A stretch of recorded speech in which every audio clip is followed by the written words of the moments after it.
সবাই দেখতে পাচ্ছেন? জি স্যার। আচ্ছা, তো লাস্ট ক্লাস আমরা হচ্ছে গিয়ে অর্থোগ্রাফিক ভিউ কভার করেছিলাম। তো আমরা হচ্ছে আজকে একটা নতুন ধরনের ভিউ শিখবো। এটা অর্থোগ্রাফিক ভিউর সাথে রিলেটেড। তো এটা হচ্ছে নাম হচ্ছে সেকশনাল ভিউ। তো সেকশনাল ভিউটা আসলে কেন লাগে আমরা যদি চিন্তা করি, আমরা যখন অর্থোগ্রাফিক ভিউ আঁকতেছিলাম, অর্থোগ্রাফিক ভিউ আঁকার সময় আমাদের সব থেকে কমপ্লেক্স জিনিস কোনটা ছিল যদি আমরা আপনাদের কাজ করি, কি বলবেন? সব থেকে কমপ্লিকেশন আসতে হচ্ছে আমাদের হিডেন অবজেক্ট গুলোর জন্য। তো হিডেন অবজেক্ট গুলোর জন্য হচ্ছে আমাদের অনেকগুলো হিডেন লাইন ইউজ করতে হতো, যাতে বোঝানো যায় যে অবজেক্টটা সেখানে আছে। তো সেকশনাল ভিউ হচ্ছে আমাদের সেই যে কমপ্লেক্সিটি যেটা ছিল হিডেন অবজেক্ট নিয়ে, সেই কমপ্লেক্সিটিটা আমাদের একটু সমাধান করছে। কিভাবে করে? ফার্স্ট অফ অল আমরা দেখি what is the sectional view. তো আমরা দেখেন এখানে আমরা কিছু ছবি দেখানো হয়েছে। তো লাইক এখানে একটা নর্মাল তরমুজের একটা ছবি দেখানো হয়েছে, নো ইনফরমেশন ইনসাইড ওয়াটারমেলন। তো আমরা যদি এটাকে বাইরের থেকে দেখি তাহলে কিন্তু আমরা কোনো ইনফরমেশন পাচ্ছি না, বাট যদি এটাকে আমরা স্লাইস করে কাটি then we can know the information inside it. তো that is the reason of using the sectional view. Why sectional view?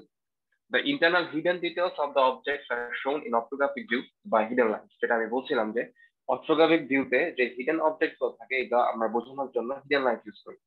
The intensity of hidden lines in orthographic views depends on the complexity of internal structure of the object. এখন এখানে যে কি কতগুলো hidden lines আসবে সেটা depend করে আসলে কতগুলো অবজেক্ট হিডেন আছে। এখন যদি একই জায়গায় পর পর তিনটা বা চারটা সার্কেল থাকে, এই জায়গায় কিন্তু যদি আপনি অর্থোগ্রাফিক ভিউ আঁকতে চান তাহলে কিন্তু এখানে অনেকগুলো হিডেন লাইন চলবে। এইসব কেসে আমাদের ভিউ গুলা অনেক কমপ্লেক্স হয়ে যায়।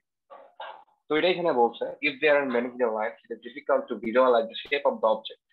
Therefore, the general practice is to draw sectional views on complex objects in addition to or instead of simple orthographic views. তো এখানে যেটা বলছে যে যখন হচ্ছে এরকম আমাদের অনেক হিডেন লাইন্স এর কারণে অবজেক্টটা অনেক কমপ্লেক্স হয়ে যাবে, ইন দ্যাট কেস আমরা হিডেন লাইন্স গুলার কে একটু কমানোর জন্য আমরা সেকশনাল ভিউজ আঁকবো। তো এখানে একটা দেখানো আছে, এখানে একটা নর্মাল অবজেক্ট দেখানো আছে। Open there is needed to show interiors that cannot be illustrated clearly by hidden line. এটা আগেই বলছি আমি। Interiors are shown by slicing through the object, resulting in a cutaway view of the part. তো দেখেন এখানে অবজেক্টটা কিন্তু symmetric একটা object ছিল, এটা মাঝখান থেকে আমরা কেটে ফেলে ভেতরের জিনিসগুলো দেখানোর ট্রাই করছি। তো sectional view kind of like this. Cutaway views are called sectional views, cross section or simply sections। তো এটাকে আমাদের সেকশনাল ভিউ বলা হয়, যেটা বললো এখানে। এখন সেকশনাল ভিউজ আসলে কিভাবে করা হয় দেখেন। To produce a section view a cutting plane is pass through the part. এখন আমরা যদি একটা ফল কাটার কথা চিন্তা করি, আমরা ফল কি মাছ বরাবর কাটি বা একটা সাইড থেকে কাটতে পারি। তো যেখান থেকে আমরা কাটবো জিনিসটাকে বা কেটে ফেলবো এটাকে বলছে cutting plane. The cutting plane is removed and two halves are drawn apart, exposing the interior details. তো এটা বলছে যখন আমরা মাঝখান থেকে কেটে ফেলে দিচ্ছি বা যে কাটিং প্লেনের সাথে যখন কেটে ফেলে দিচ্ছি তখন আমাদের ভিতরের যে অবজেক্ট গুলো আছে সেগুলো আমাদের কাছে ভিজিবল হবে। তো এখানে কিছু অবজেক্ট দেখানো হয়েছে এবং সেকশনাল ভিউ করলে কিরকম ভাবে দেখানো হয়েছে। তো দেখেন এইখানে আমাদের যদি আমরা উপর থেকে দেখি, এখানে চারটা সার্কেল ছিল, এখানে টোটাল এখানে আরো দুইটা সার্কেল আছে, মানে টোটাল ছয়টা সার্কেল। তো যদি এটা আমরা হচ্ছে গিয়ে নর্মাল ফ্রন্ট সাইড থেকে এই সাইডের জন্য ফ্রন্ট চিন্তা করি, এই ফ্রন্ট সাইডে যদি হচ্ছে গিয়ে আমরা নর্মাল অর্থোগ্রাফিক ভিউ আঁকতে যাই তাহলে দেখেন এটার জন্য হিডেন লাইন আসবে, এটার জন্য হিডেন লাইন আসবে, এটার জন্য হিডেন লাইন আসবে, এটার জন্য হিডেন লাইন আসবে। তো জিনিসটা কিন্তু অনেক কমপ্লেক্স হয়ে যাচ্ছে। তো আমরা কি করলাম, এটাকে আমি মাঝখান দিয়ে স্লাইস করে ফেললাম।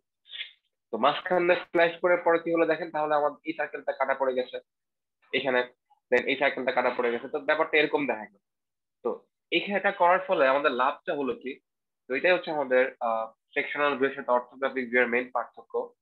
তো যেখানে হচ্ছে গিয়ে অর্থোগ্রাফিক ভিউ এ আমরা হিডেন লাইন ইউজ করি, সেখানে সেকশনাল ভিউ এ আমরা ইউজ করব ভিজিবল লাইন। তো দেখেন আমরা যদি যদি আমরা এটা নর্মাল অর্থোগ্রাফিক ফ্রন্ট ভিউ আঁকতাম তাহলে এখানে কিন্তু আমাদের হিডেন লাইন আসতো।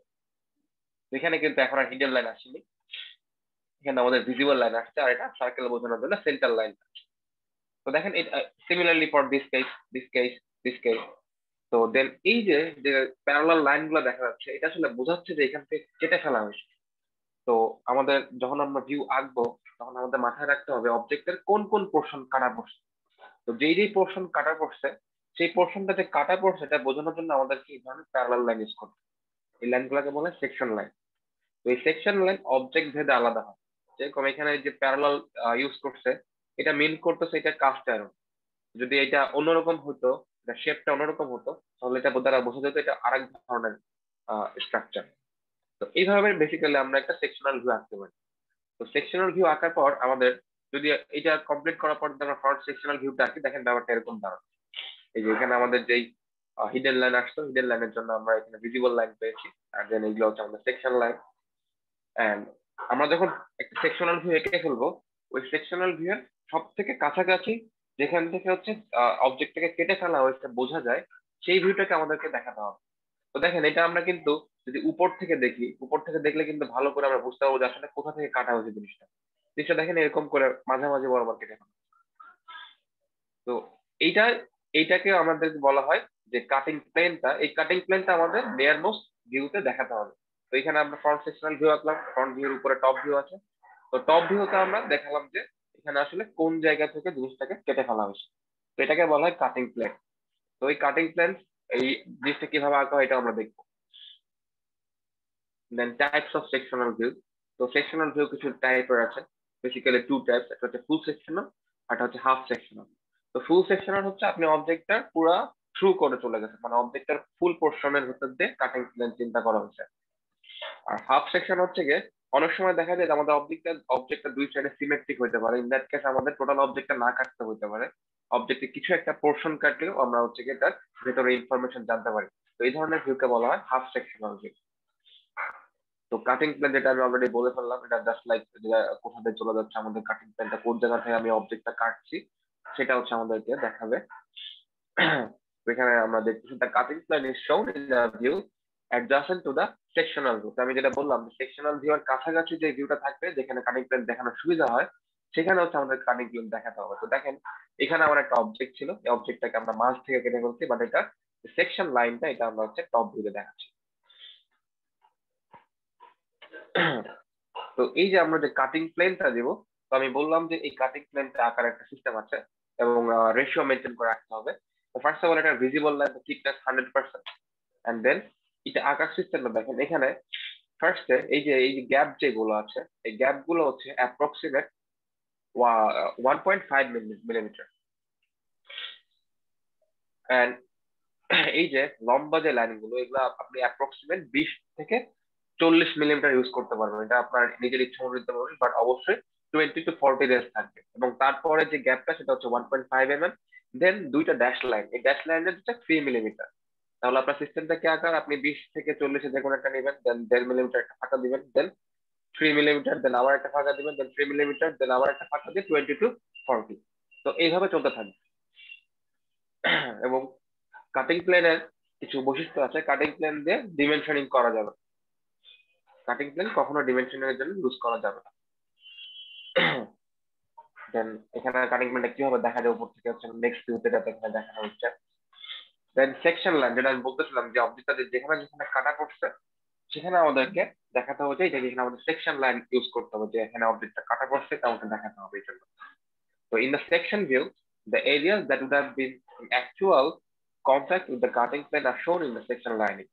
Those areas are said to be cross-hatched. The cross-hatched যেটাকে আমি বোঝাচ্ছি যে সেকশন এরিয়া আর কি। তো সেকশন লাইন আঁকার টেকনিক যেটা আমি বলছিলাম যে টেকনিক আছে আলাদা।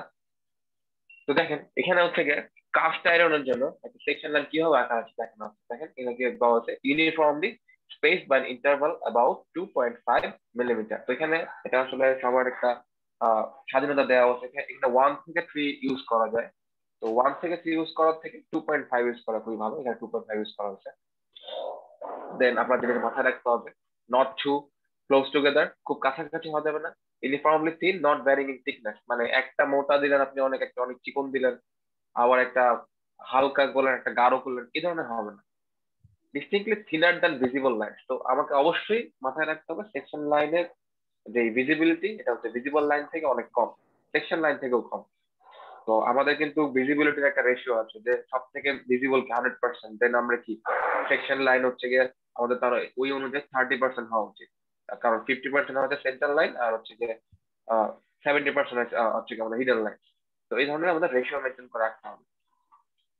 Do not run beyond or stop short or visible outline. তো এখানে আউটলাইন যেগুলো আছে আউটলাইনের বাইরে যাওয়া যাবে না।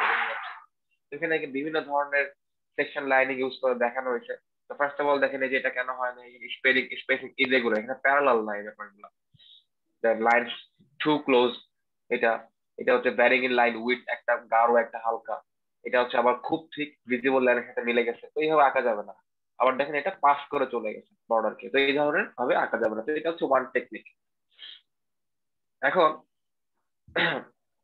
এটা হচ্ছে আরেক ধরনের টেকনিকে। তো এটা সব ধরনের অবজেক্টের ক্ষেত্রে করা যায় না, যেখানে রিপস থাকতে পারে, যেখানে কার্ভ থাকতে পারে, ইন দ্যাট কেসে হচ্ছে আমরা এই ধরনের ডিমেনশনিং করি। তো এই ধরনের ডিমেনশনিং কিভাবে করে?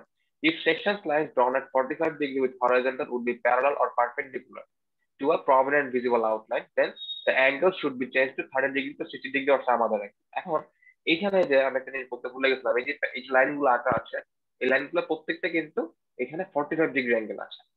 তো এখন যদি অবজেক্টের শেপ এরকম হয় যে 45 ডিগ্রি অ্যাঙ্গেল আঁকলে এটা পারপেন্ডিকুলার বা প্যারালাল দেখা যাবে না, ইন দ্যাট কেস আমাদেরকে 30 ডিগ্রি বা 60 ডিগ্রি ইউজ করা যেতে পারে। তো এখানে দেখানো হচ্ছে যে line should not be parallel to the outline, এখানে আউটলাইন সাথে প্যারালাল হয়ে যাচ্ছিল, দ্যাটস ওয়াই এখানে আমরা এটাকে এভাবে একটু অ্যাঙ্গেল চেঞ্জ করে, তো এটা অবজেক্ট ওয়াইজ উপর ডিপেন্ড করে, অবজেক্টের উপর ডিপেন্ড করে চেঞ্জ হতে পারে।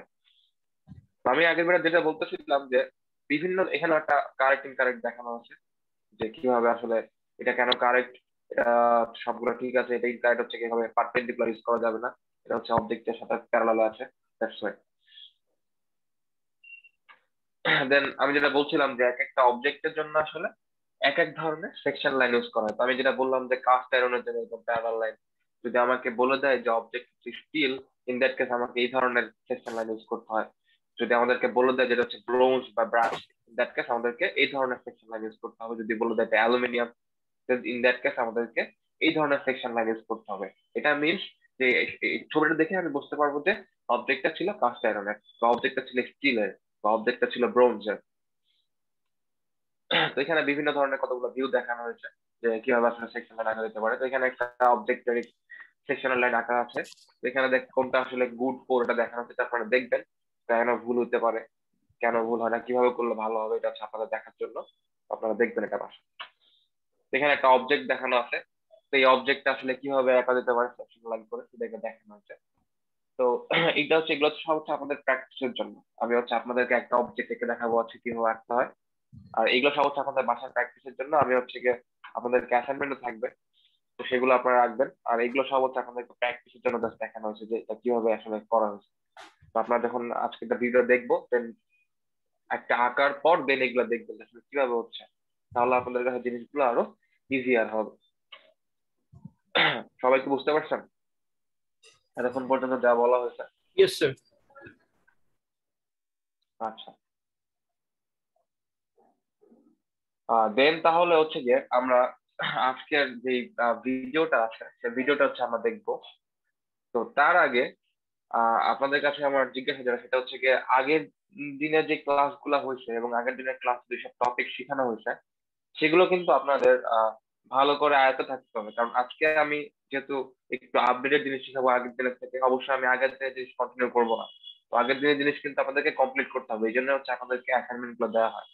ড্রয়িং ক্লাসটা একটু লেভেল ওয়াইজ কমপ্লিকেটেড হয়, অর্থোগ্রাফিক ভিউ অনেকগুলো ইজি ছিল, দেন আজকে একটু কঠিনে যাবেন, দেন তারপরের দিন আরো কঠিনে যাবেন, দেন তারপর দিন আরো কঠিনে যাবেন। সো যদি প্রথম থেকে আপনি, এটা গেমের মতো, যদি প্রথম থেকে আপনি আগাইতে না পারেন একটা একটা করে একটা একটা করে, তাহলে কিন্তু হবে না।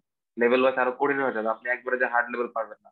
আগে আপনাকে ইজি লেভেল গুলো কমপ্লিট করে আসতে হবে, দ্যাটস ওয়াই আপনাদেরকে ইজি ইজি অ্যাসাইনমেন্ট আগে দেওয়া হয়েছে।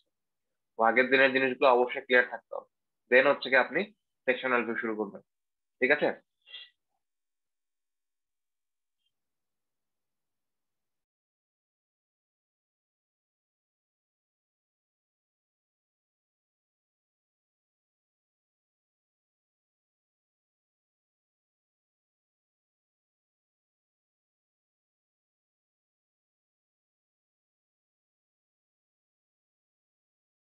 আশা করি সবাই দেখতে পাচ্ছেন। তো এইখানে হচ্ছে কি আমাদের একটা কমপ্লেক্স অবজেক্ট আছে, এই কমপ্লেক্স অবজেক্টটার আমাদেরকে একটা front sectional top and right views আঁকতে বলা হয়েছে। তো এখানে দেখেন অলরেডি কিন্তু আপনারা familiar with front view, top view and right side view. But এখানে আমাদেরকে জাস্ট ফ্রন্ট ভিউতে বলছে সেকশনাল ভিউ আঁকতে। দ্যাট মিনস আমার কেমন ভাবে কাটতে হবে যাতে ফ্রন্ট ভিউ থেকে সেকশনাল ভিউটা দেখা যায়। দেন তার সাথে টপ ভিউটা আঁকতে হবে, এখন রাইট ভিউটা আঁকতে হবে। তো এখানে আপনাদের যেটা বোঝার বিষয় সেটা হচ্ছে কি সেকশনাল ভিউটা কিভাবে আঁকে। তো সেকশনাল ভিউটা হচ্ছে আমি আপনাদের জন্য এঁকে দিয়েছি, এবং যেহেতু সেকশনাল বিষয়টা একটা নতুন জিনিস হচ্ছে কি আমাদের কাটিং প্লেন দেখাতে হবে টপ সাইড ভিউতে, সেই টপ সাইড ভিউটা আমি আপনাদের জন্য এঁকে দিব। বাট রাইট সাইড ভিউটা এখানে এঁকে দেওয়া হয় নাই, অ্যাজ আপনারা আগে থেকে জানেন। তো রাইট সাইড ভিউ আপনাদেরকে আঁকতে হবে বাসায়। আর এখানে ম্যাটেরিয়াল বলা হচ্ছে কাস্ট আয়রন। তো ম্যাটেরিয়াল কাস্ট আয়রন বলা হয়েছে মানে আমাদেরকে সেকশনাল লাইন কিরকম হবে এটা আমরা বুঝতে পারছি। এন্ড স্কেলিং হচ্ছে কি 1:1 মানে ফুল ডিমেনশন। তো আমরা ফার্স্ট অফ অল দেখি আসলে আমরা কোন দিক থেকে কাটলে জিনিসটা আমার জন্য ইজিয়ার হবে। কারণ কি কোনো ওপিনিয়ন আছে কোন দিক থেকে কাটলে জিনিসটা ইজি হতে পারে? এনিওয়ান? সরি 40 লেখা যেখান থেকে মানে ফ্রন্টের ডান পাশ থেকে মনে ফ্রন্টের হয় মাঝামাঝি থেকে স্যার। ফ্রন্টের মাঝামাঝি থেকে মানে এই দিক থেকে কাটতে হচ্ছে না? Right Yes, sir. যা বলছেন? আচ্ছা, তো দেখেন আমরা যখন কাটিং প্লেনটা চিন্তা করবো, আমি কি বলেছিলাম যে আমাদেরকে চিন্তা করতে হবে যে আসলে কিভাবে আমি কত পরিমাণে হিডেন লাইন কমাইতে পারবো। ঠিক আছে, আচ্ছা যদি আপনি এখান থেকে হিডেন লাইন কমাইতে এখান থেকে অবজেক্টটা ফেলে দেন, তাহলে আপনার এটা হাফ সেকশনাল ভিউ আঁকতে হবে। বাট আমাকে ফ্রন্ট চিন্তা করছে এইদিকে। তো ফ্রন্ট যদি আপনি চিন্তা করেন এইদিকে, তাহলে যদি এখান থেকে কেটে ফেলেন অর্ধেক, তাহলে কিন্তু আপনার অবজেক্টের অর্ধেক পোর্শন চলে গেল। ঠিক আছে, তার মানে যিনি অবজেক্টটা বানাবেন তার জন্য সেম জিনিসই দুই সাইডে সিমেট্রিক করে বানাইতে হবে। এটা তার জন্য একটু কঠিন হইতে পারে। স্যার আর আপনি ভার্টিক্যালি যদি চিন্তা করেন, হ্যাঁ স্যার ওই ডিরেকশনের ভার্টিক্যালি স্যার সেকশন করতে হবে। হ্যাঁ মানে এইদিকে কথা বলছেন? জি স্যার। হ্যাঁ, তো এটা একটা ভালো অপশন। কারণ দেখেন যদি আপনি এইভাবে কাটিং প্লেনটা চিন্তা করেন, এই সার্কেলটা চলে গেল, তার মানে এই সার্কেলের জন্য যে আমার হিডেন লাইন আসতো সেটা আমি রিডিউস করলাম। দেন কাটিং প্লেনটা এরকম লম্বা হয়ে গেল, লম্বা হয়ে নিচে নেমে এসে আবার এই সার্কেলের ভেতর দিয়ে যে আবার এই সার্কেলটা শেষ হয়ে গেল। তাহলে আমার লাভ হলো কি, আমি ফ্রন্ট সাইড থেকে টোটাল টোটাল যে অবজেক্টটা আছে আমার টোটাল অবজেক্টেরই অর্ধেক পোর্শন আমি দেখাতে পারছি। বাট আমি সবকিছু ইনফরমেশন আমার থাকতেছে, কোনো ইনফরমেশন বাদ করতেছে না। দেখেন এই সাইডে সার্কেল আছে, এটা বাদ করতেছে না, এই সার্কেলটা বাদ করতেছে না, আর এইটারই অপোজিট সাইডে সেম সার্কেল আছে, এটা আমি দেখাতে পারতেছি আমার ফ্রন্ট সাইডের ভিউ এর মাধ্যমে। সো সেকশনাল ভিউটা এইভাবে চিন্তা করতে হবে কোন সাইড দিয়ে গেলে আমার বেশি হিডেন লাইন কাটা পড়বে। তো যখন আপনি লম্বা লম্বি ভাবে যাচ্ছিল, আমার মাত্র একটা হিডেন লাইন কাটা পড়ছিল একটা সার্কেলের জন্য, বাকি দুটা সার্কেল কিন্তু চলে আসতেছিল। তো এখানে আমরা চিন্তা করলাম এমন হবে যাতে আমরা 3টা সার্কেল কাটতে পারি। তো এটা আমরা চিন্তা করলাম যে এইভাবে হচ্ছে আমরা কাটিং প্লেনটা চিন্তা করবো। তো দেখেন যখন আমরা কাটিং প্লেন চিন্তা করে ফেলছি, তারপরে আবার আমাদের এখানে কি কি থাকবে দেখেন। এই যে বেজের যে অংশগুলো আছে এইগুলো কিন্তু আমাদের ভিজিবল লাইন থাকবে, এই অংশগুলো। দেন এখানে আমাদের সার্কেল আছে, সার্কেলটা কাটা পড়ে গেছে। দ্যাট মিনস সার্কেলের জন্য জাস্ট একটা সেন্টার লাইন আসবে, এবং যেখানে হিডেন লাইন আসতো এখানে আসবে ভিজিবল লাইন। সিমিলারলি এই সার্কেলটা কাটা পড়ে গেছে, এই সার্কেলটার জন্য একটা সেন্টার লাইন আসবে সার্কেল বোঝানোর জন্য, এবং এখানে যে আমাদের হিডেন লাইনটা আসতো হিডেন লাইনের পরিবর্তে এখানে একটা ভিজিবল লাইন আসবে। Same for this case. এখন এখানে যে আমাদের বেসটা আছে, বেসটা হচ্ছে 210 মিলিমিটার লেন্থের, এখানে এতটুকু জায়গা হচ্ছে 65, এটা 65, তাহলে বোঝা যাচ্ছে যে মাঝখান জায়গাটা 80, এবং এই 80-র একদম মিডল পয়েন্টে দ্যাট মিনস 40-তে একটা 40 ডায়ার সার্কেল আছে। আবার এই পোর্শনটার লেন্থ 80, এইটুকু হচ্ছে 50। দেন আবার এইখান থেকে 40 মিটার হাইটে একটা রিবস আছে। রিবস গুলো 45 ডিগ্রি অ্যাঙ্গেলে থাকে, এটা মাথায় রাখতে হবে। এই রিবস এর আবার লেন্থ হচ্ছে কি 10 mm। আবার হচ্ছে কি এখানে দুইটা করে সার্কেল আছে, এদের হচ্ছে কি ফাই মানে ডায়া, সেগুলো হচ্ছে 12 করে করে। তো এতটুকু ইনফরমেশন গুলো আমার জানা আছে। তো এই ইনফরমেশন উপর বেস করে আমি আমাদের সেকশনাল ভিউটা আঁকবো, ফ্রন্ট সেকশনাল এবং টপ সাইড ভিউ। তো দেখেন আমি যদি চিন্তা করি, আগে আমি আপনাদেরকে ভিউটা কেমন হবে এটা এঁকে দেখাচ্ছি। তো দেখেন এই যে ফ্রন্ট সেকশনাল ভিউ, তো আমি যেটা বলছিলাম প্রথমে যে দেখেন এই যে ভিজিবল লাইন গুলো এখানে কিন্তু রয়ে গেছে, এই যে ভিজিবল লাইন গুলো কিন্তু রয়ে গেছে।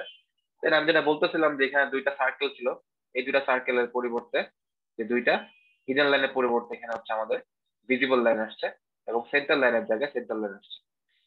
Similarly for this circle. এবং এই যে রিবসটা আছে, এই রিপস আঁকার সিস্টেম হচ্ছে এটা, এটার সাথে 45 ডিগ্রি অ্যাঙ্গেল আছে। যদি 45 ডিগ্রি অ্যাঙ্গেল আঁকেন তাহলে একদম এখান থেকে এক্সাক্ট 10 mm নিচে এটা মিলে যাবে। এখন আমি যে আজকে আপনাদেরকে ফ্রন্ট সেকশনাল ভিউটা এঁকে দিয়েছি, তো সেখানে হচ্ছে কি আমি এই 3টা সার্কেলের জায়গায় জাস্ট একটা সার্কেল দেখাবো, অ্যাজ হচ্ছে কি আপনারা বাকি সার্কেল রাখতে পারবেন বলে আমি মনে করছি। আফটার যে আমরা যে এঁকে ফেলার পর দেন হচ্ছে কি আমাদের এই সেকশনাল ভিউ গুলা, সেকশন লাইন গুলো আছে সেকশনাল ভিউ এর জন্য, দেন সেকশন লাইন গুলো আমরা ইউজ করছি। তো অ্যাজ এটা হচ্ছে কাস্ট আয়রন ছিল, তো কাস্ট আয়রনের জন্য আমরা সেকশন লাইন এভাবে ইউজ করে, তো আমরা এটা ইউজ করছি। দেন এখান থেকে আমরা টপ ভিউ আসছি, তো টপ ভিউ এইটা হচ্ছে আমাদের সেই কাটিং প্লেনটা দেখেন, এই যে সার্কেলের মধ্যে দিয়ে গেছে, এই হচ্ছে আমাদের কাটিং প্লেন। ঠিক আছে, তো এখন আমরা আগে ফ্রন্ট ভিউটা দেখি, ফ্রন্ট ভিউটা আসলে কিভাবে আঁকা যায়।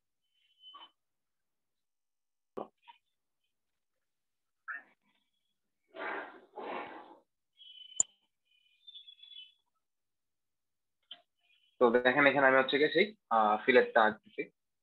তো এখানে আপনার ফিলারটা আঁকার সময় খুবই সবসময় ভালো কম্পাস ইউজ করবেন। আমার এখানে যে কম্পাসটা ছিল, কম্পাসটা বেশি ভালো একটা কম্পাস ছিল না, এই জন্য আমার একটু বেগ পাইতে হয়েছে কিছু ছবি আঁকার জন্য। তো দেখেন এই যে আমি সেই 5 mm করে নিচ্ছি, সাইডে ভেতরে একটা নিলাম আর বাইরের দিকে নিলাম, দেন এখানে যে আমি যে কর্ণটা পাচ্ছি ওই পয়েন্ট থেকে আমি যে কোনো একটা সাইডের সমান রেডিয়াস নিতে হবে, নিয়ে একটা আর্ক আঁকতে হবে। এটা যদি ভালো পেন্সিল কম্পাস ইউজ করেন তাহলে একবারে হয়ে যাবে, নাহলে আমার মতো এরকম একটু দেখতে পাইতে হবে যদি ভালো জিনিস ইউজ না করেন। দেন এটা আমি মোটামুটি ভালো করে এঁকে ফেললাম। ঠিক আছে, দেন আমাদের অপর সাইডে একদম সিমিলার জিনিসগুলো ছিল, তো সিমিলার জিনিসগুলো আবার আমরা রাখবো।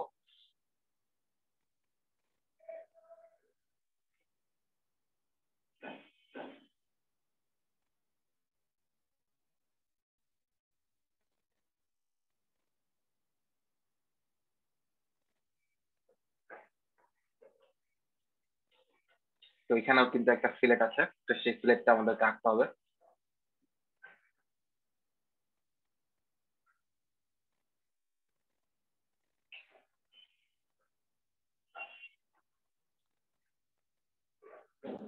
আপনারা একটু কম মোছামুছি করার ট্রাই করবেন, আর যত কম মোছায় ছবিটা আঁকা যাবে তত ভালো হবে।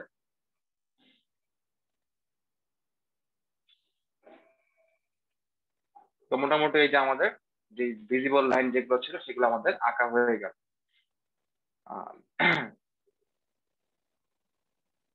দেন আমাদের যে মাঝে যে উঁচু জায়গাটুকু ছিল 88 mm সেই জায়গাটুকু আঁকা হচ্ছে বেজে। তো এখন হচ্ছে কি আমরা সেন্টারটা আঁকবো, যে মাঝের যে সেন্টারটা আমি বলেছিলাম যে সেন্টারটা দেখাবো, সেন্টারটা আঁকতেছি আমরা। এখানে সেন্টার লাইন দেওয়া হলো 20 mm এ। দেন এটার রেডিয়াস ছিল 20 mm করে করে, যেহেতু ডায়া 40। দেন এখানে যে এইখানে দেখেন এই যে হিডেন লাইনের পরিবর্তে আমরা ভিজিবল লাইন ইউজ করলাম। এখানে আরো, এখন এখানে কথা হচ্ছে এখানে কিন্তু আরো 2টা সার্কেল ছিল, যে 2টা সার্কেল হচ্ছে আমি আপনাদেরকে একে দেখাই নাই, এজ আপনারা এখন অবশ্যই আঁকতে পারবেন যেহেতু আমি একটা দেখাইছি, তো ওটা একে দেখানো হয় না। তো এরপর আমরা কি করতেছি, আমরা যে রিপসটা ছিল, একটা রিপস আছে এখানে, এটা একটা ট্রাই করতেছি। আমি বলছিলাম যেটা 45 ডিগ্রি অ্যাঙ্গেল আছে, 45 ডিগ্রি অ্যাঙ্গেল কিভাবে করতে হয় আপনারা জানেন অলরেডি সবাই, ওইভাবে নেওয়া হয়েছে। তো নেওয়ার পরে হচ্ছে গিয়ে যদি আমরা একদম ভালোভাবে নিই তাহলে 40-তে মিলে যাবে। তো মিলে গেল 40-তে। দেন আমাদের কি কাজ, যেহেতু আমি এখানে সার্কেল আঁকতেছি না, তো সার্কেল বাকি অংশটুকু আমরা কি করব, যেই সেকশন লাইন গুলো আঁকার কথা ছিল সেই সেকশন লাইন গুলো আমাদেরকে আঁকতে হবে। সেকশন লাইন আঁকার সিস্টেম কি বলছে, বলছে 45, এই যে অবজেক্টের সাথে 45 ডিগ্রি অ্যাঙ্গেল থাকবে এবং নিজেদের মধ্যে প্যারালালে থাকবে এবং এদের মধ্যে ডিসটেন্স থাকবে 1 to 3 মিলিমিটার, যেটাকে আমরা বলতেছি আড়াই ইউজ করা ভালো। এবং অবশ্যই ভিজিবল লাইন থেকে অনেক কম থিকনেস থাকতে হবে। তো আমরা দেখি আমরা যখন হচ্ছে গিয়ে সেকশন লাইন গুলো দিব, দেওয়ার পর ছবিটা কেমন হবে।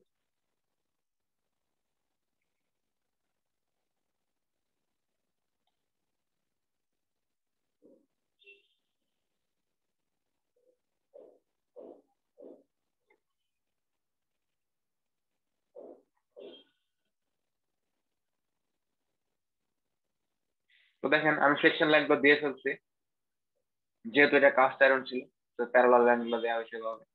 এবং থিকনেস অবশ্যই ভিজিবল লাইন থেকে কম হতে হবে।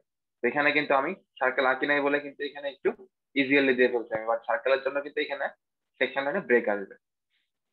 ঠিক আছে, তো এই হচ্ছে আমাদের সেকশনাল ভিউ আমরা কমপ্লিট করলাম। কমপ্লিট করার পর আমাদের যেই আনওয়ান্টেড পোর্শন গুলো ছিল সেই পোর্শন গুলো আমরা মুছে ফেলবো। তো মুছে ফেলার পর এই হচ্ছে আমাদের কমপ্লিট ফ্রন্ট সেকশনাল ভিউ। তো এখানে আপনাদেরকে ডিমেনশনিং করতে হবে। তো ডিমেনশনিং অলরেডি আপনারা জানেন, তো মাথায় রাখতে হবে সেকশনাল লাইন থেকে ডিমেনশনিং করা যাবে না। মানে এই যে প্যারালাল লাইন গুলো দেখতেছেন এগুলো থেকে ডিমেনশনিং করা যাবে না। না, আগে যেইভাবে করতেন ডিমেনশনিং সেম ভাবে ডিমেনশনিং আপনারা করতে পারবেন এটার জন্য। তো এটা হচ্ছে আমাদের ছিল সেই ফ্রন্ট সেকশনাল ভিউ। স্যার একটা এখন কোশ্চেন ছিল স্যার।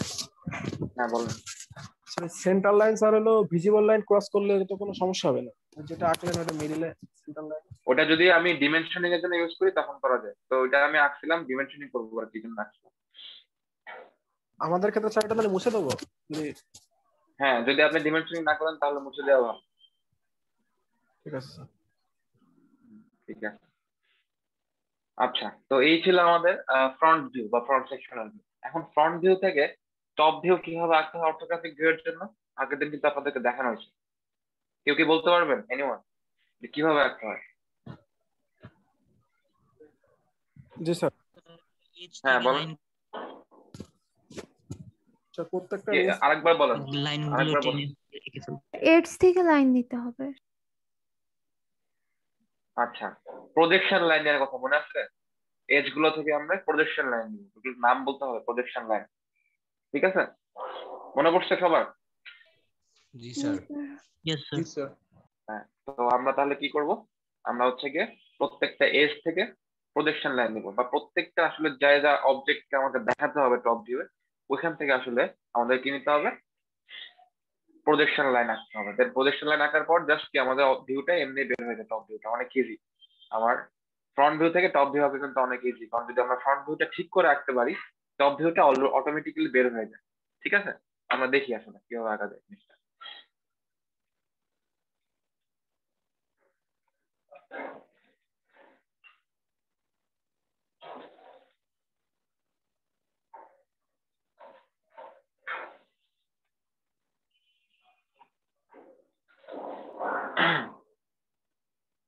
সবাই আশা করি দেখতে পাচ্ছেন। তো দেখেন আমার কিন্তু এই যে আমি আমার ফ্রন্ট ভিউ এর যতগুলো এজ আছে সব জায়গা থেকে কিন্তু আমি প্রজেকশন লাইন আঁকছি। এখন দেখেন এখানে কিন্তু আপনার সাথে আমার একটা পার্থক্য আসবে। পার্থক্য কোথায় আসবে, এখানে কিন্তু একটা সার্কেল ছিল, আপনাদের ভিউতে সার্কেল আসবে, বাট আমি কিন্তু সার্কেল আঁকি নাই। তো সার্কেল যখন আঁকবেন এখান থেকে কিন্তু একটা প্রজেকশন লাইন আসবে যেখানে সার্কেল আছে বোঝানোর জন্য, বাট আমি যেহেতু এখানে সার্কেল আঁকি নাই এই জন্য আমি এখানে প্রজেকশন লাইন টানি নাই। এটা কি বুঝতে পারছেন? জি স্যার। আচ্ছা, তো দেখেন এখন হচ্ছে আমরা এই টপ ভিউটা কিভাবে আঁকবো দেখাচ্ছি।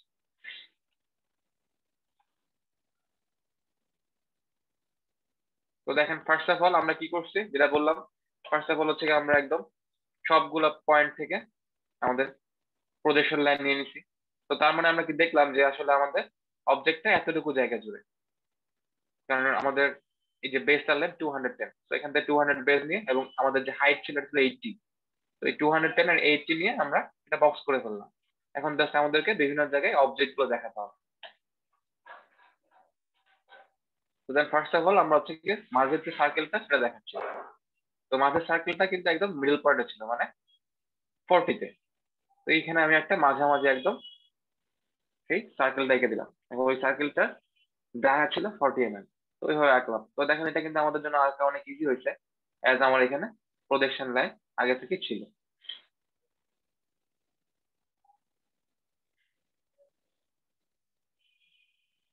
এখন দেখেন আপনাদেরকে আমি ভিউটা আর একবার দেখাই, দেখায় তারপরে যদি আমি টপ ভিউ দেখাই তাহলে আপনাদের ইজি হবে। তো দেখেন এই যে যখন আমরা উপর থেকে চিন্তা করব জিনিসগুলাকে, দেখেন উপর থেকে চিন্তা করলে কি কি দেখতে পাবেন আপনি আমাকে কেউ একজন বলেন।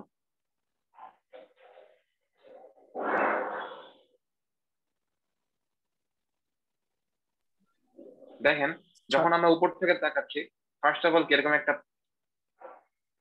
একটা আমাদের যে কি বলে আয়তের মতো দেখা যাবে। হ্যাঁ, রেক্টেঙ্গেলের মতো দেখা যাবে। রেক্টেঙ্গেলের মধ্যে আবার যে এই দুটো দাগ কিন্তু আমাদের জাস্ট একটা স্ট্রেট লাইন দেখা যাবে, যে এই পোর্শনটা, এই পোর্শনটা একটা স্ট্রেট লাইন দেখা যাবে। দেন এই রিভসটা দেখা যাবে, ঠিক না? দেন এই সার্কেলটা দেখা যাবে, এই সার্কেলটা দেখা যাবে, এই সার্কেলটা দেখা যাবে, এখানেও আরো দুইটা সার্কেল দেখা যাবে। তার মানে কি আমার টোটাল 4টা সার্কেল দেখা যাবে এবং মাঝখানে একটা, মানে টোটাল 5টা সার্কেল দেখা যাবে। এই রিবস গুলো দেখা যাবে এবং দেখেন এই রিবস গুলো কিন্তু একটু বাঁকা হয়ে লেগে আসে, একটু বাঁকা হয়ে লেগে আসে। তার মানে উপর থেকে অবশ্যই এখানে আমার একটা ফিলেট দেখা যাবে, দেখেন যে উপর থেকে ফিলেট দেখা যাচ্ছে, ঠিক আছে। এবং এই সবগুলো আঁকার পর আবার দেখেন এই যে এখানেও কিন্তু ফিলেট দেখা যাবে, মানে টোটাল 8টা ফিলেট দেখা যাবে। 1 2 3 4 5 6 7 8টা ফিলেট দেখা যাবে, ঠিক আছে। এবং একই সাথে আমাদেরকে টপ ভিউতে কি দেখাতে হতো, কাটিং প্লেনটা দেখাতে হতো, সেই কাটিং প্লেনটা আমাদেরকে দেখাতে হবে, ঠিক আছে। এখন চলেন আমরা অবজেক্টটা দেখি আসলে কিভাবে আঁকতেছিলাম আমরা।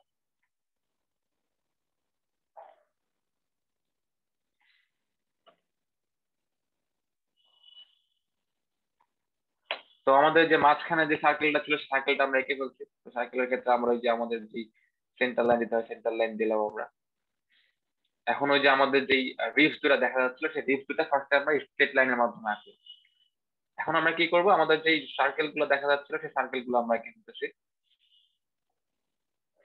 এই যে রিপসটা আমি বুঝালাম কতটুকু 10 মিলিমিটার লেন্থ তার, এখানে হবে মাঝখানে থেকে বুঝে দিলাম।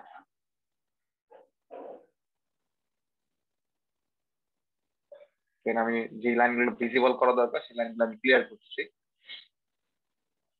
এখন হচ্ছে আমি যেহেতু আপনাদেরকে ভিউয়ে আমার সার্কেল দেখাতে হবে, এই জন্য হচ্ছে আমি সার্কেলটা আলাদা করে আঁকতেছি। বাট যদি হচ্ছে কি আপনারা এখান থেকে প্রজেকশন লাইন নিয়ে নেন তাহলে আর কষ্ট করে সার্কেল আঁকা লাগবে না, সার্কেল অটোমেটিক্যালি বের হয়ে যাবে। তো আমি সার্কেল গুলো আঁকলাম।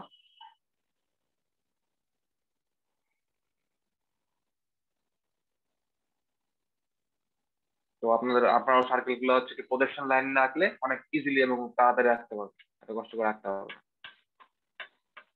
তো 4টা সার্কেল আঁকা হয়ে গেছে। এখন আমাদের কাজ কি, টপ ভিউয়ে কিন্তু আমাদের মোটামুটি সবকিছু বের হয়ে গেছে। শুধু কাজ বাকি আছে কোথায়, এই যে ফিলেট গুলা 1টা 2টা 3টা 4টা 5টা 6টা 7টা 8টা, এই 8টা ফিলেট দিলেই আমাদের টপ ভিউ শেষ। সাথে একটা কি করতে হবে, সেকশনাল লাইনটা দেখাতে হবে বা কাটিং প্লেন দেখাতে হবে। তো এই যে এখানে হচ্ছে গিয়ে আমরা হচ্ছে গিয়ে এখন আমরা যে কাজটা আমাদের বাকি ছিল সেই কাজটা করতে হবে, মানে আমাদেরকে ফিলেট দিতে হবে। তো আমি একটা ফিলেট দিয়ে দেখাবো, বাকি ফিলেট গুলো আপনাদেরকে দিতে হবে।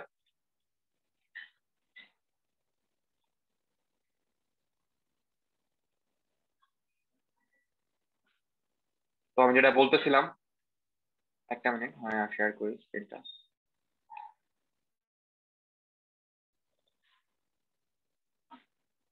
তো আমি যেটা বলছিলাম যে আমাদেরকে হচ্ছে গিয়ে ফিলেট দিতে হবে। তো দেখেন আমি একটা ফিলেট দিয়ে ফেলছি। ফিলেট দেওয়ার সিস্টেম সে আগের মতোই 5 mm 5 mm 5 mm করে একটা বর্গের মতো আঁকতে হয়, দেন কর্নার ধরে যে কোনো একটা সাইডের সমান রেডিয়াস নিয়ে একটা আর্ক আঁকতে, ঠিক আছে। তো এই যে একটা ফিলেট আঁকলাম, এরকম 1টা 2টা 3টা 4টা 5টা 6টা 7টা 8টা ফিলেট আঁকতে হবে।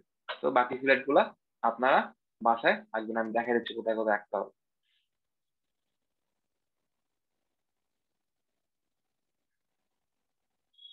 এবং এটা ডিমেনশনিং করার জন্য যেভাবে আঁকতে হয় সেভাবে আঁকতে হবে। আমি এখানে ডিমেনশনিং করবো না বলে অন্য নিজের মতো আঁকছি, বাট এটা আপনার ডিমেনশনিং যেভাবে করতে হবে সেভাবে আঁকবেন, ঠিক আছে। এন্ড দেন লাস্ট ভিডিও আমাদের, যে এখানে অবজেক্টটা আমাদের কমপ্লিট করার জন্য আমাদের আর একটা জিনিস বাকি ছিল, সেটা হচ্ছে আমাদের কাটিং প্লেনটা দেখানো। তো কাটিং প্লেনটা কিভাবে দেখাতে হয় সেটা আমি দেখাচ্ছি আপনাদেরকে আরেকটা ভিডিওর মাধ্যমে।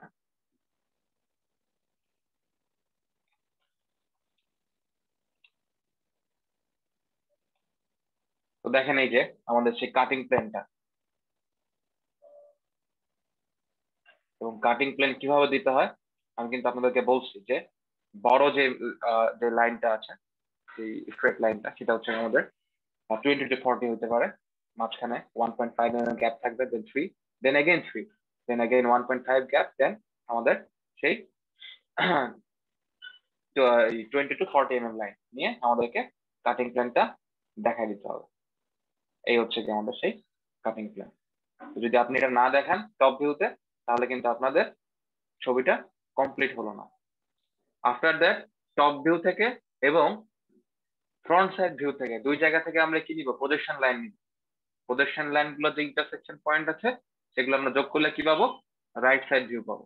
তো রাইট সাইড ভিউটা আপনাদের আঁকা থাকবে, এইচডাব্লিউ থাকবে, যেহেতু আপনারা আগের দিন রাইট সাইড ভিউ শিখছেন।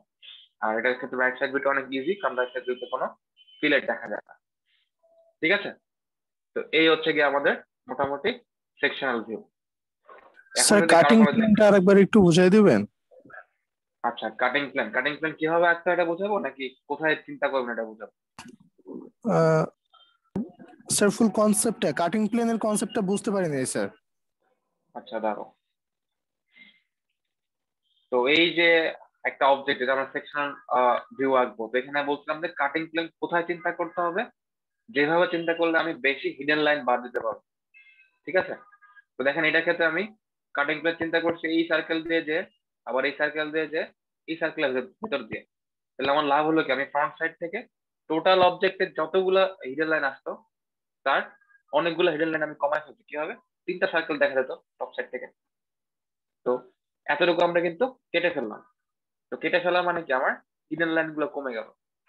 ঠিক আছে, আর এই যে আমি কাটিং প্লেনটা আঁকছি, এই কাটিং প্লেনটা আমি যেই ভিউটা দেখাবো সেই ভিউটা থাকতে হবে যেখানে আমি সেকশনাল ভিউটা আঁকছি তার নিয়ারেস্ট।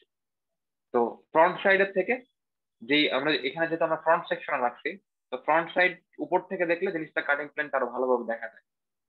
রাইট সাইড বা ফ্রন্ট সাইডে তো আমি আর দেখাতে পারতেছি না, তাহলে টপ নিয়ারেস্ট ভিউ হচ্ছে অবশ্যই টপ সাইড ভিউ। তাহলে টপ সাইড ভিউতে আমাদেরকে অবশ্যই আমি কোথায় দিয়ে এই যে আমি সেকশনটা করছি বা কাটিং প্ল্যান চিন্তা করছি এটা আমাদেরকে দেখাতে হবে। তো দেখেন এখানে কিন্তু আমি কাটিং প্ল্যানটা কিভাবে আসছিলাম, এই সার্কেল দিয়ে যে, এই সার্কেল দিয়ে গিয়ে আবার এই সার্কেলের ভেতর দিয়ে, যাতে আমি পুরো একটা সিমেট্রিক অবজেক্ট পাই দুই সাইডে। এই স্যার জন্য হ্যাঁ বলো। 3টা সার্কেলই তো স্যার একই স্ট্রেট লাইনই না, এই জন্য কি স্যার এটা দেখাই নেওয়া হয়েছে? হ্যাঁ হ্যাঁ হ্যাঁ, স্ট্রেট একই স্ট্রেট লাইনে নাই, তো এই জন্য হচ্ছে কি আমি কাটিং প্ল্যানটা এইভাবে নিচ্ছি। এইভাবে আঁকলে আমার বেশি স্ট্রেট লাইন বাকি হবে। যখন যদি আপনি একটা স্ট্রেট লাইন নিয়ে নিতেন তাহলে তাহলে দুইটা কি দেখেন, হ্যাঁ 2টা সার্কেল কাটা পড়তো, তাহলে কিন্তু এই বড় সার্কেলটা কাটা পড়তো না, তাহলে আপনার বড় সার্কেলটা আবার দেখাতে হয়েছে অবজেক্টে, তাহলে কি আমার জন্য আরো একটু কমপ্লেক্স হয়ে যেত জিনিসটা। যেটা সুবিধা হবে সেই অনুযায়ী কাটিং নিতে হ্যাঁ হবে। হ্যাঁ, জি জি জি, বুঝতে পারছেন? স্যার স্যার আমার ড্রয়িং এ ফিলেটের ডাইমেনশন করে তো দেখাইতে হবে। আপনাদেরকে আমি বলছি প্রথমবার থেকে যে আপনাদেরকে যে স্লাইডস গুলো দেওয়া হয়, স্লাইডস গুলো ভালো করে পড়বেন। হ্যাঁ দেয়া থাকে যে কোথায় ডিমেনশনিং দেয়া যায়, কোথায় ডিমেনশনিং দেয়া যায় না, আপনার স্লাইডস গুলো পড়েন না। ফিলেটস বা রিবস এগুলোর ডিমেনশনিং করতে হয় না। ঠিক আছে,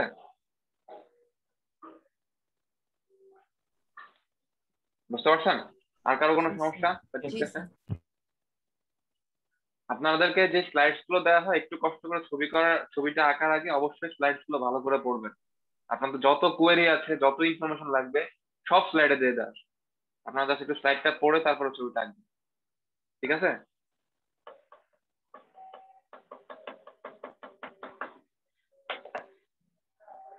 আর কারো কোনো জিজ্ঞাসা বা কোনো কোয়েরিজ?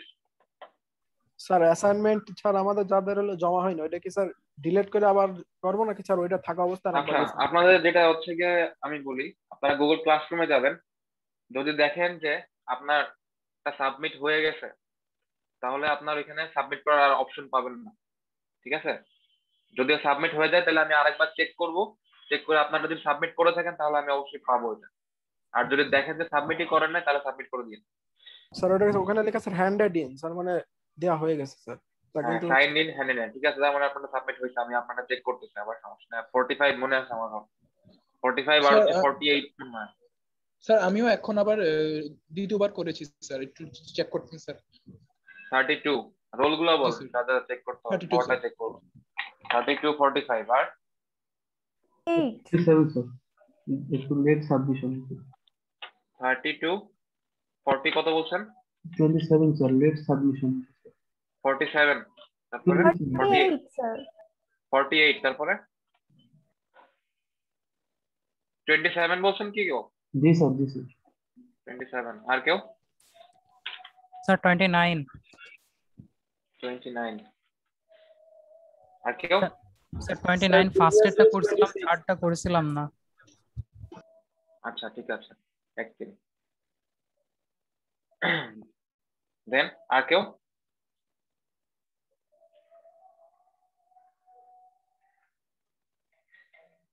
আচ্ছা, আপনাদের এখন অ্যাটেন্ডেন্স নেওয়া হবে।